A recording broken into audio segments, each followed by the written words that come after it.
তার প্রিয় হাবিবের উম্মতের গুনাহ যেন কিয়ামতের ময়দানে এটা যেন না দেখা যায়। বিশাল আয়োজন, বিশাল আয়োজন। সে বিশাল আয়োজনের মধ্যে উযু যদি করে, উযু করার সাথে সাথে হাত, পা, মুখ, মাথা, চোখ, কান সবগুলো গুনাহ ঝরে পড়ে যায়। আমার নবী বলেন হাত্তা বিআখির কাদরাতিন মিনাল মা, সর্বশেষ পানির ফোঁটাটা দিয়ে উম্মতের গুনাহ ঝরে যায়। শুধু তাই নয়, বরং আবার নবী বলেছেন আলা আদুল্লুকুম মা ইয়ামহুল্লাহু বিকুম খাতায়া, তোমাদের থেকে গুনাহগুলো ঝরে যাবে এমন কোন কথা আমি বলবো কিনা? সাহাবায়ে কেরাম বলেন হ্যাঁ অবশ্যই। আমার নবীজি বলেন as-salatu ইলাস সালাত ওয়াল জুমআতু ইলাল জুমআহ ওয়া রামাদানু ইলা রামাদান মুকাফফিরাতুন লিমা বাইনাহুন্না। আমার নবী বলেন আমার উম্মত যখন একটা নামাজের পরে আরেকটা নামাজে হাজির করে, মাঝখানের গুনাহগুলো পরের নামাজে আসার সাথে সাথে তার মাফ হয়ে যায়। কি আয়োজন! সব আয়োজন সিস্টেমেটিক, সব আয়োজন কি সিস্টেমেটিক। এটা অটো সিস্টেম। আপনি ভালো কাজ করবেন, গুনাহ ঝরে যাবে। অটো অটো ইন্নাল হাসানাত ইউযহিবনাস সাইয়্যাত, অটো গুনাহ ঝরে পড়ে যাবে। সুবহানাল্লাহ। সেই গুরুত্ব, সেই গুনাহ থেকে মুক্তি লাভের জন্য আজকের এই সবে বরাত, আজকের লাইলাতুল বরাত মনোবিলে খুঁজে পাই না। আসুন আজকে আমি আপনাদেরকে প্রমাণ করব আছে কি না। যেটা বলেন আছে কি নাই। বিভ্রান্ত হওয়ার কোনো সুযোগ নাই। ওরা যদি কথা বলে, আমরা তো ওদের নাম রেখে দিয়েছি, ওরা নাম দিয়ে বলবে। ওরা 20 টাকা তারা 8 টাকা পায়, ওরা 3 টাকা পেতে দেখি 1 টাকা পায়। আমরা এটা মানতে রাজি নই। নবীজির আমল ছিল ওরা যিনি ছিলেন প্রিন্স, ইয়েমেনের প্রিন্স, হযরত মুআয ইবনে জাবাল রাদিয়াল্লাহু তাআলা যখন ইয়েমেনের গভর্নর হিসেবে যান, আপনি কি শুনতেছেন আমার কথা?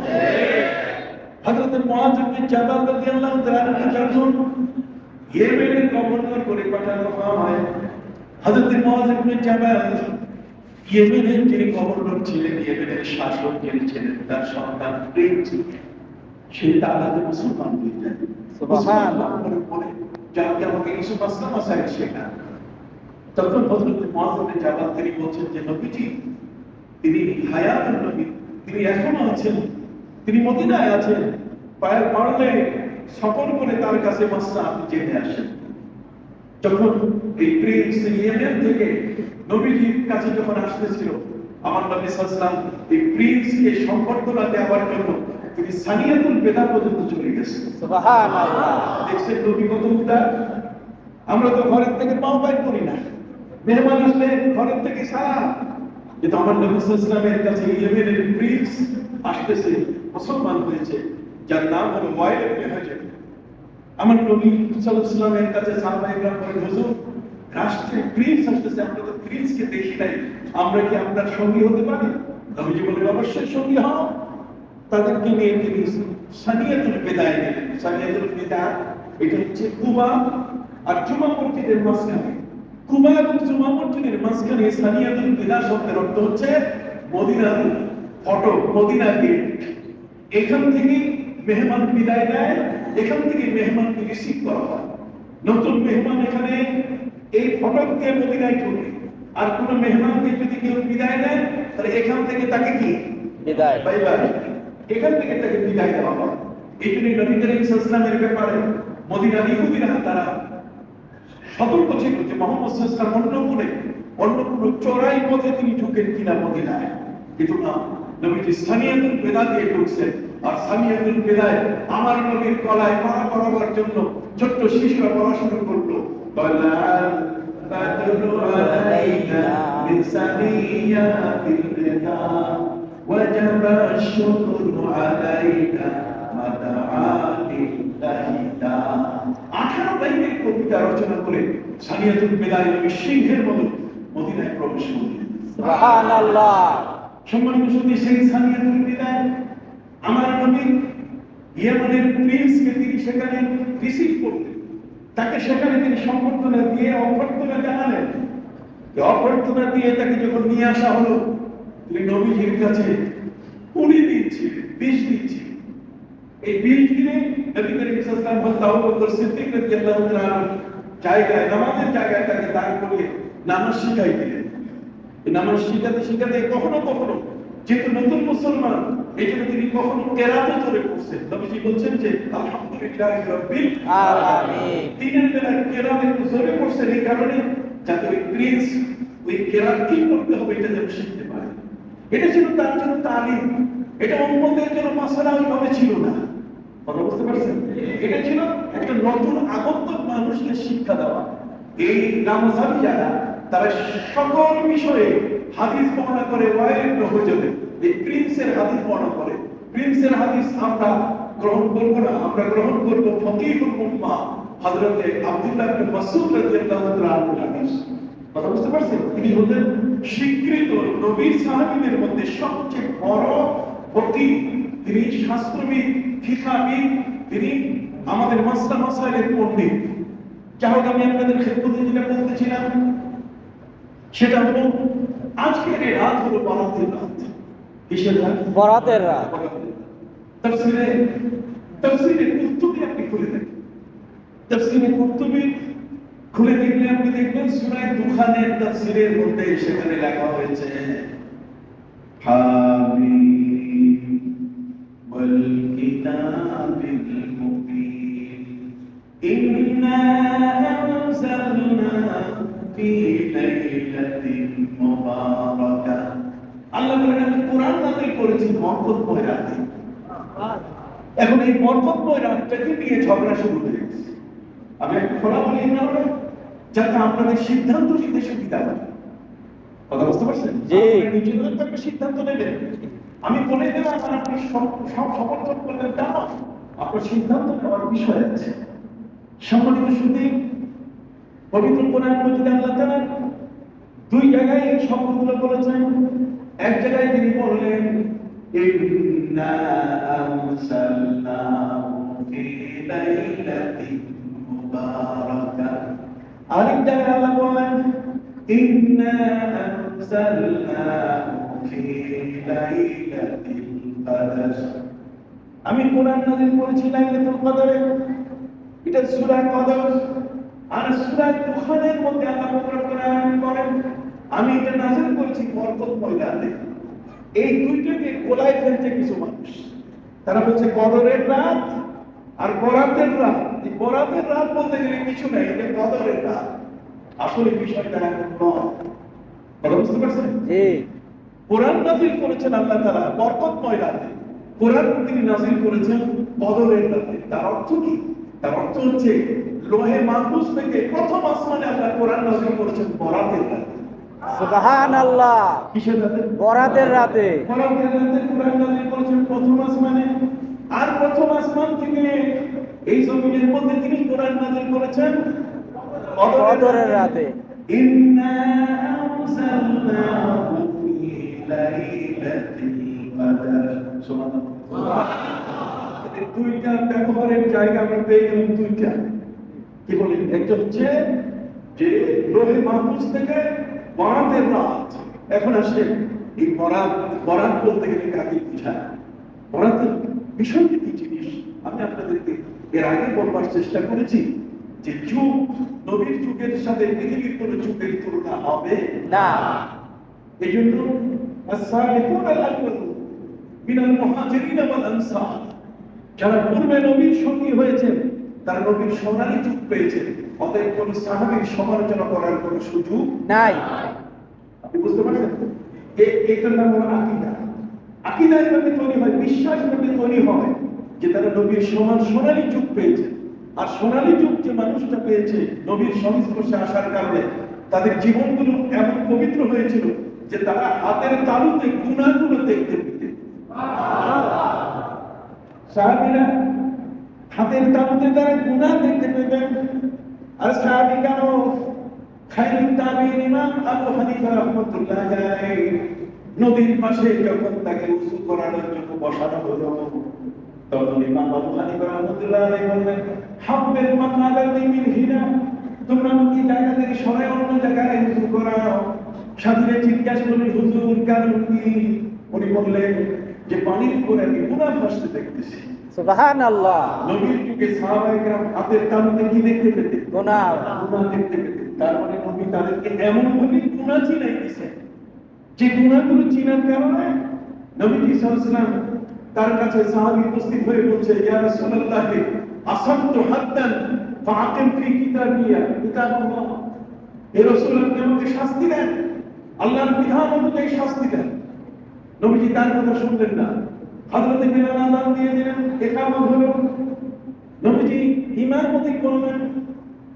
সময় মিলে নামাজ পড়ার পরে যখন নবীজি বের হচ্ছিলেন, তখন ওই আগন্তুক আবার নবীর কাছে প্রশ্ন করলেন, ইয়া রাসূলুল্লাহ আসালতু হাদ্দান ফাআকিম ফি হুদুদাল্লাহ।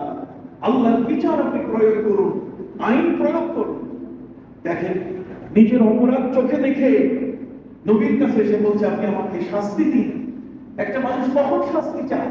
যখন নিজের অপরাধটাকে সে বুঝতে পারে, দেখতে পারে। সুবহানাল্লাহ। প্রিয় নবী সাল্লাল্লাহু আলাইহি ওয়াসাল্লাম বলেন, আমরা সাল্লাইতা মানা, তুমি কি আমাদের সাথে জামাতে নামাজ পড়ো নাই? হ্যাঁ রাসূল, জামাতে নামাজ পড়েছি। আল্লাহর নবী সাল্লাল্লাহু আলাইহি ওয়াসাল্লাম তিনি বললেন, জামাতে নামাজ পড়ার কারণে আল্লাহ তাআলা তোমার গুনাহ মাফ করে দিয়েছেন। সুবহানাল্লাহ। নামাজ পড়লে গুনাহ কি হয়ে যায়? মাফ হয়ে যায়। ভাইরা আমার, সেটা তো না। নবীর যুগের পরে পৃথিবীর মধ্যে কিছু জায়গা আমাদের জন্য আল্লাহ এমন ভাবে সিলেক্ট করে দিয়েছেন, তার সিলেকশনটা এত চমৎকার যে আমরা যদি ওখানে গিয়ে দাঁড়াই, আস্ত করে গুনাহগুলো চলে যাবে। আমরা যদি পাশে দাঁড়াই, গুনাহগুলো চুম্বকের মতো চুষে নিবে। উম্মতে মুহাম্মদের জন্য বিশাল আয়োজন, এবার সিস্টেমেটিক আয়োজন এত চমৎকার যে উম্মতের গায়ে গুনাহ যেন না থাকে, যেন এই কালিমা নিয়ে উম্মত যেন কিয়ামতে না উঠে। এই জন্য শবে কদর, এই জন্য শবে বরাত, এই জন্য ঈদুল ফিতর, এই জন্য ঈদুল আযহা, এই জন্য ওই যে ইয়ামুল খামিস, আর বৃহস্পতিবারের রাত, সোমবারের রাত, এগুলো আমাদেরকে দেওয়া হয়েছে। আমাদেরকে বিশেষ বিশেষ দিন দেওয়া হয়েছে। এই জন্য আগে আপনাদের বোঝা দরকার, পৃথিবীর কতগুলো জায়গা আছে যে জায়গাগুলোকে আল্লাহ রাব্বুল আলামিন পবিত্র ঘোষণা করেছেন, যেখানে প্রবেশ করলেই গুনাহ চলে যায়। সুবহানাল্লাহ।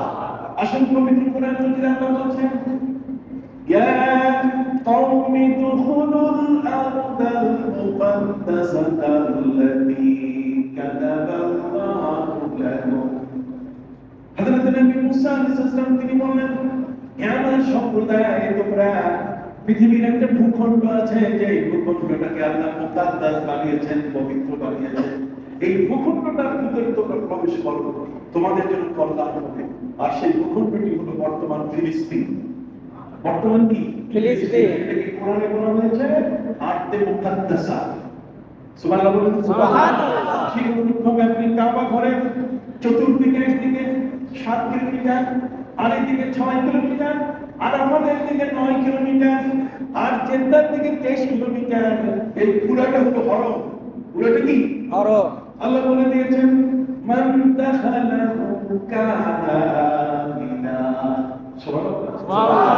উম্মতে মুহাম্মাদের জন্য কত বড় চমৎকার আয়োজন! বললাম না যে সিস্টেমেটিক এমন ভাবে আয়োজনটা করা হয়েছে যাতে উম্মতের গায়ে কোনো গুনাহ না থাকে। সুবহানাল্লাহ। সুবহানাল্লাহ। এই হলো এই ধর্মের মধ্যে একটি হলো, সেই ধর্মের মধ্যে আমার নবী বলেছেন, মাম্মা তাফি আহাদিল হারামাইন ফাযা মিনাল আমিনিন। যদি মক্কার হরম, মদিনার হরম, এই দুই হরম, হারামাইন শরীফাইন, এই দুটার মধ্যে একখানে যদি কেউ মারা যায়, তাহলে সে জাহান্নাম থেকে মুক্তি পেয়ে গেল। সুবহানাল্লাহ। বলেছেন, মান আরাদা আন ইয়ামুতা ফালইয়াসতাহিদ আন ইয়ামুতা বিল মদিনা। নবী বলেছেন, কেউ যদি মরতে চাও, তাহলে আমার মদিনায় সে মৃত্যুবরণ করার চেষ্টা করো। সুবহানাল্লাহ। খবরদার মদিনা ছেড়ে যাবে না। পৃথিবীর যদি কোথাও ডলার 123 টাকা, ইউরো 126 টাকা, পৃথিবীর কোথাও কোনো ডলার, কোনো পাউন্ড যদি তোমাকে আকর্ষণ করে, আমার নবী বলছেন, তারপরও ওই আকর্ষণে আমার মদিনা ছেড়ে তুমি যাবে না। দেখছেন, আমার নবী সাল্লাল্লাহু আলাইহি ওয়াসাল্লাম বলছেন, লাউ তাআলামু, হাদিস শরীফের মধ্যে এসেছে, লাউ তাআলামু, যদি তারা বুঝতে পারতো তাহলে নবীর মদিনা কখনো ত্যাগ করতো না। তাহলে পৃথিবীর জমিনের মধ্যে হরম, যেখানে এক নামাজ পড়লে 1 লক্ষ নামাজের সওয়াব, সেই জমিনে নামাজ পড়লে এক নামাজে 50,000 নামাজের সওয়াব। সুবহানাল্লাহ। এই বাইতুল মুকাদ্দাসে আপনি যদি নামাজ পড়েন, আমার নবী সাল্লাল্লাহু আলাইহি ওয়াসাল্লাম বলছেন, যদি তোমরা কোনোদিন বাইতুল মুকাদ্দাসে যেতে পারো, তাহলে তেলের পয়সা দিও। নবীজি বলছেন তেলের পয়সা, তার মানে বাইতুল মুকাদ্দাস এই কিবলায় যেন সবসময় আলো জ্বলে থাকে। কেন? আল্লাহর আরশের মুখটা, আল্লাহর যে আরশ আছে, এই আরশের মুখটা মসজিদে আকসার দিকে এইভাবে ঝুলানো আছে। সুবহানাল্লাহ। মসজিদে আকসার দিকে এইভাবে কি ঝুলানো। কথা কি বুঝতে পারছেন? আসুন, এই যে সম্মানীয় জায়গা, এগুলো আমাদের জন্য। এই সম্মানীয় জায়গাগুলোতে যখন কোনো মানুষ পৌঁছে যায়, তখন সেখানে সিস্টেমেটিক ওয়েতে তার চোখের গুনাহ মাফ হয়, কাবা করে থেকে। সুবহানাল্লাহ। ঠিক অনুরূপ ভাবে তওয়াফ করলে তার জীবনের গুনাহ মাফ হয়ে যায়, নামাজ পড়লে জীবনের গুনাহ মাফ হয়ে যায়। তার মাফের কত আয়োজন, সেই মাফের আয়োজনের মধ্যে আজকের বিশাল আয়োজন সবে বরাত। সুবহানাল্লাহ। বিশাল আয়োজন কি? সবে বরাত। সম্মানিত সুধী, জগতের মধ্যে আল্লাহ পাক রব্বুল আলামিন রাতগুলোকে সম্মান করেছেন। এই রাতগুলোতে যদি আপনি ইবাদতে আত্মনিয়োগ করেন, ওই ইবাদতে আত্মনিয়োগ করলে পরে ওই পুরা রাতে আপনার জীবনের গুনাহগুলো মুছে ফেলে আপনাকে আল্লাহর প্যারা বান্দায় পরিণত করে দিতে পারে। সুবহানাল্লাহ। এই পৃথিবীর মধ্যে সূরা নাহার নামে পবিত্র কোরআনের কোনো সূরা আল্লাহ নাযিল করেননি। পবিত্র কোরআনের মধ্যে সূরা নাহার নামে কোনো সূরা নাই, কিন্তু সূরা আল-লাইল নামে কি আছে? সূরা আছে, রাতের সূরা। রাতের সূরা এই কারণে যে রাতের মধ্যে মানুষ তাহাজ্জুদের নামাজ পড়বে।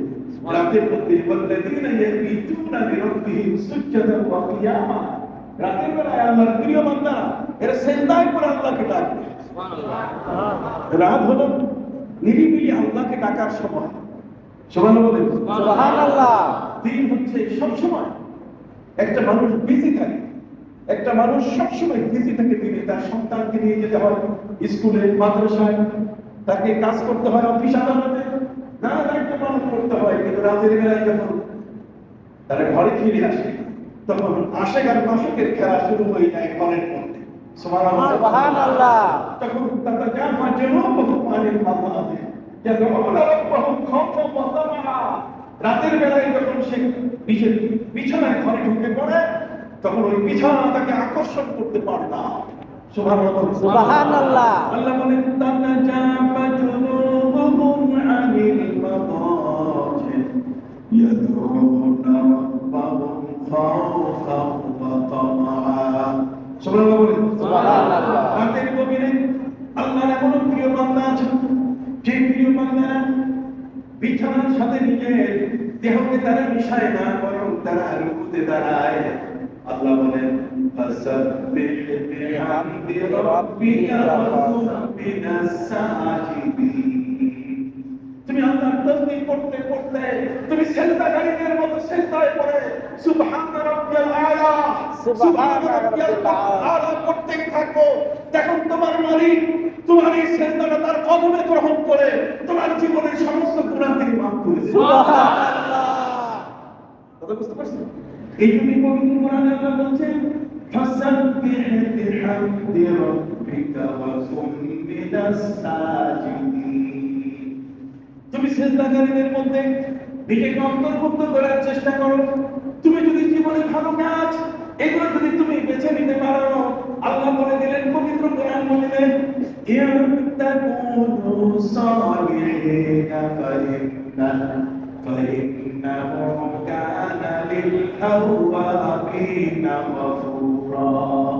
আল্লাহ বলেন তুমি যদি নেককার হতে পারো, তাহলে নেককার হতে গেলে আপনার রাতে আসতে দিনে যেখানে যেখানে আল্লাহ তাআলা আপনাকে যে টাইমগুলো দিয়েছে এই টাইমগুলো মেইনটেইন করতে হবে। ঠিক। কি বলেন? ঠিক। টাইমগুলো কি করতে হবে? আল্লাহ আপনাকে রাতে ডাকছেন, আপনি রাতেই আসবেন, দিনে আসলে হবে না। কথা বল। ঠিক। আল্লাহ আপনাকে দিনে ডাকতেছেন কোথায়? দিনে ডাকতেছেন আরাফাতের ময়দানে। কোথায়? আরাফাতের ময়দানে। চুপ করে আছেন। দিনের বেলা আল্লাহ আপনাকে ডাকতেছেন কোথায়? আরাফাতের ময়দানে। আফজালুল আইয়ামি ইয়াউম আরাফা। পৃথিবীর মধ্যে সর্বশ্রেষ্ঠ যে দিনটা হলো, সেই দিনটা কোনটা? আরাফা।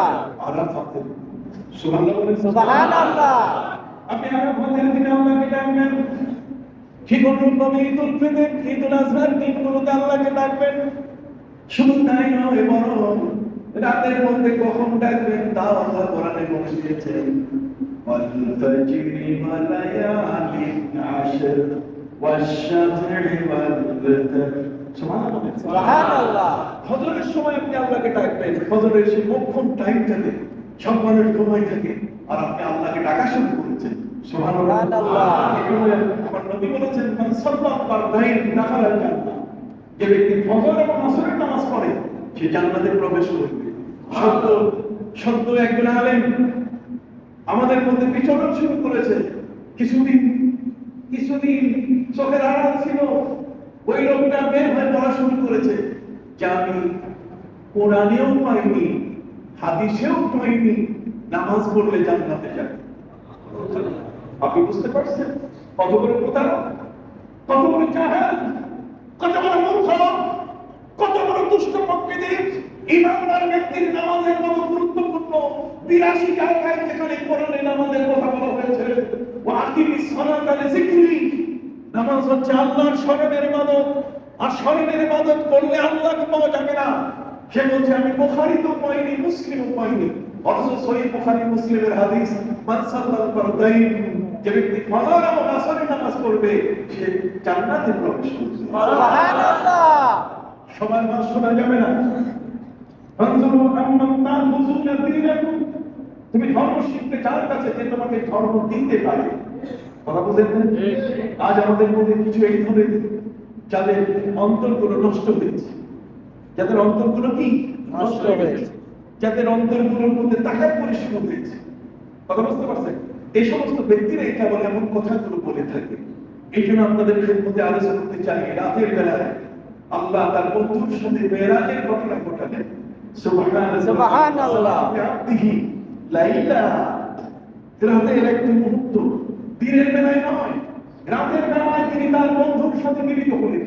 সুবহানাল্লাহ বলেন। সুবহানাল্লাহ। এই জন্য রাতের গুরুত্ব অনেক বেশি। রাত যদি যেমন আরবিতে লাইল বলে, ঠিক তেমন ইয়াবিত বলে, বেদ বলে। আল্লাহ বলেন, ওয়াল্লাযীনা ইয়াবিতুনা লিরাব্বিহিম সুজদান ওয়া কিয়ামা। পৃথিবীর মধ্যে এমন কিছু মানুষ আছে রাতের বেলায় বিছানা থেকে আলাদা হয়ে তারা আল্লাহর জিকিরে মশগুল হয়ে যায়। ওই মানুষগুলো জানে না, ফালা তা'লামু নাফসুম মা উখফিয়া লাহুম মিন কুররাতি আয়ুন, তাদের জন্য আমি আল্লাহ কি যে চমৎকার ব্যবস্থা রেখেছি জান্নাতের, তারা দেখে নাই। তারপরও আমার ইবাদতের মধ্যে তারা মাথা নত করে আছে। সুবহানাল্লাহ। আমার ইবাদতের মধ্যে তারা কি মাথা নত করে আছে। অতএব আমাদের জন্য চ্যালেঞ্জিং ইবাদত হলো এইগুলো। আমরা যত ফরজ নামাজ আদায় করি, যতগুলো ফরজ নামাজ আদায় করি, আপনি জানেন হাদিসে কুদসির মধ্যে আছে, হাদিসে কুদসির মধ্যে আমার প্রিয় নবী সাল্লাল্লাহু আলাইহি ওয়াসাল্লাম তিনি বলেছেন, আল্লাহ তাআলা নিজেই বলেছেন, আল্লাহ তাআলা নিজেই বলেছেন, আমার বান্দা মা মিন শাইইন ইয়াতাকাররাবু ইলাইয়া আহাব্বু ইলাইয়া মিম্মা ফারাযতু আলাইহি, আমি যাদের উপরে নামাজ ফরজ করেছি, রোজা ফরজ করেছি, ফরজ ইবাদত যা করে এই ফরজ ইবাদত করলে সে আমার বান্দা হয়ে যায়। আর যখন নফল ইবাদত করে, নফল ইবাদত গুলো করলে পরে তখন আর সে বান্দা থাকে না, তখন সে আমার বন্ধু হয়ে যায়। সুবহানাল্লাহ। বান্দা থেকে বন্ধু হয়ে যায়, আবার বলেন, বান্দা থেকে বন্ধু হয়ে যায়। এই জন্য আল্লামা ইকবাল তিনি বলেছেন, सजदों के बदले फिरदौस मिले ये बात मुझे मंजूर नहीं, सजदों के बदले फिरदौस मिले ये बात मुझे मंजूर नहीं, इबादत करता हूँ मैं तेरा मजदूर नहीं। আমার দায়িত্ব হলো তোমার ইবাদত করা। অতএব যে ইবাদতটা আল্লাহ ফরজ করে দিয়েছেন, যোহর, আসর, মাগরিব, ইশা, রমজান, হজ ইত্যাদি, যাকাত, এই সবগুলো আপনি আদায় করবেন। আপনি বন্দেগী করলেন আল্লাহর ওয়ার্ডার মানলেন, কিন্তু বন্দেগী করার সাথে সাথে যখন নফল করা শুরু করলেন, ওমা তাকাররাবা ইলাইয়া আবদি বিন নওয়াফিল হাত্তা উহিব্বা, যখন সেই বিশেষ বিশেষ রাত বিশেষ বিশেষ সময়, বিশেষ বিশেষ দিকগুলোতে যখন সে অ্যাক্সেস ইবাদত শুরু করে, আল্লাহ বলে অ্যাক্সেস ইবাদতের পুরস্কার হলো যে শুধু আর বান্দা থাকবে না, বরং সে আমার বন্ধু হয়ে যাবে। সুবহানাল্লাহ। সে আমার কি হয়ে যাবে? বন্ধু হয়ে যাবে। অতএব সম্মানিত শুনি, এই জন্য আমাদেরকে খুঁজে নিতে হবে। আমরা আজকে মুসলমান, আমরা আরবি মাসের নাম জানি না, আরবি মাসগুলোর নাম জানি না। ঠিক। আরবি কয় নম্বরের মাস?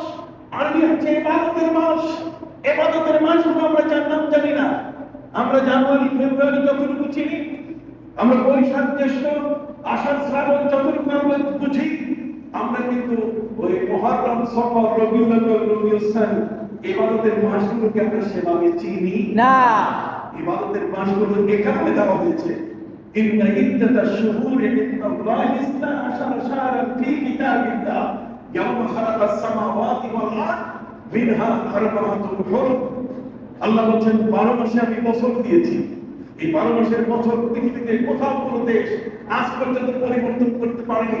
আমেরিকা 11 মাসে বছর ঘোষণা করতে পারেনি।